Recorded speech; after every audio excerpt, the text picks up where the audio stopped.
এখানে দেখলাম যে সরকার আসলে না করে দিয়েছে, তারা বিশ্ববিদ্যালয়ে করার ব্যাপারে একমত নয়।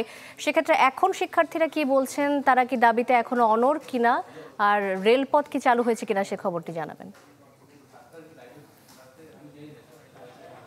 শান্তা, আগের মতোই কিন্তু রেলপথ এখনো অবরোধের আওতার মধ্যে আছে।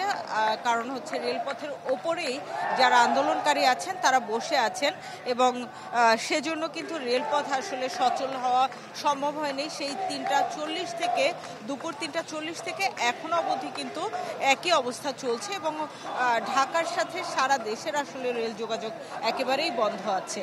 আর একটি বিষয় যেটি বলছিলেন যে সরকারের যে বক্তব্য কিংবা উপদেষ্টাদের আলাদা আলাদা করে যে বক্তব্যগুলো আছে সবগুলোই কিন্তু নেতিবাচক বক্তব্য, অর্থাৎ এই তাদের যে দাবি বিশ্ববিদ্যালয় করার, সেই দাবির সপক্ষে যায় না। তো তারা যেটি বলছেন আন্দোলনকারীরা, তারা সবগুলো বক্তব্যই প্রতিনিয়ত যখনই দেয়া হচ্ছে তখনই তারা পাচ্ছেন, জানছেন, কিন্তু তারা যেটি বলছেন যে তারা তাদের সেই যে নাকচ করে দেয়া তাদের দাবিটি, সেটি আসলে নাকচের পক্ষে তারা না, তারা চাচ্ছেন যেন কোনোভাবে তাদের সপক্ষে তারা বক্তব্য দেন এবং তাদের দাবি মেনে নেন। সেজন্য তারা তাদের জায়গায় অনড় আছেন এবং এখানে বসে আছেন।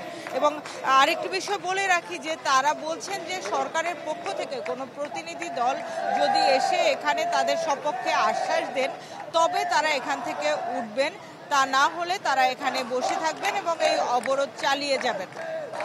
তবে আমরা দুপুরে যখন অবরোধ শুরু হয় তখন যেই সংখ্যক শিক্ষার্থী এখানে দেখেছিলাম তার যে মাঝখানে সন্ধ্যার দিকে কিছু বেড়েছিল শিক্ষার্থীদের সংখ্যা, এখন কিন্তু শিক্ষার্থীদের সংখ্যা সেই তুলনায় অনেক কম আছে। এবং তাদের সাথে এটাও জিজ্ঞেস করেছি যে জনভোগান্তি হচ্ছে সেটি নিয়ে তাদের বক্তব্য কি।